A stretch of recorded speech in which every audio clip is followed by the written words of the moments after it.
عايزين اكلات تدفي في الشتاء، مفيش احسن من شوربة العدس. انا معايا هنا نص كيلو عدس اصفر، معاهم 3 جزرات مقطعاهم و5 حبات من الطماطم وواحدة بصل كبيرة. كمان هضيف معاهم واحدة بس من البطاطس قطعها برضو. بعد كده بقى حلة على النار، مالية الحلة كده نصها مية، ضفت فيها العدس واضيف كمان معاها البصل والطماطم والجزر والبطاطس، واحط عليهم فصين من الثوم، او لو ثوم مفروم يبقى معلقة صغيرة.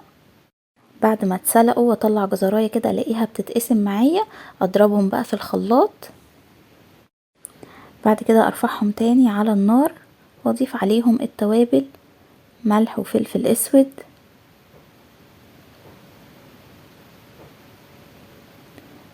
والكمون، نحط كمون كده شوية حلوين،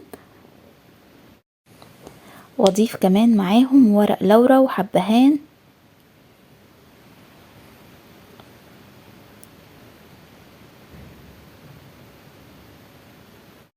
هنضيف بقى مرقة دجاج بودر واقلب كل ده مع بعض.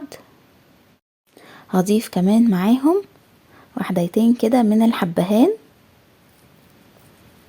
خليهم بقى يغلوا غلوتين لحد ما احمر كوباية من الشعرية.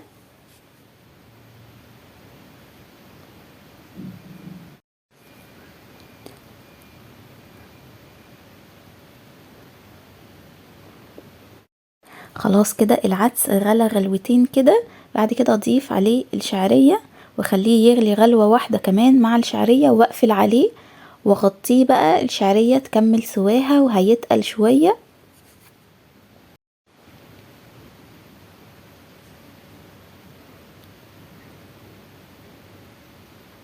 بصوا بقى كده خلاص، وما نغطيهوش لانه بيفور عشان ما يدلقش من الحلة، ونعمله في حلة كبيرة كده. هضيف الشعرية واقلبه تقليبة كده معاها، واقفل واغطي عليها تكمل سواها وهيتقل شوية معانا. احلى شوربة عدس ممكن تعملوها. بصوا بقى تقل كده شوية معانا، الشعرية استوت. عايزة اقول لكم بجد ريحته وطعمه خطير، عيش ناشف معاه وهتاكلوا احلى شوربة عدس. جربوه وقولوا لي ايه رأيكم فيه، متأكدة ان هو هيعجبكم جدا.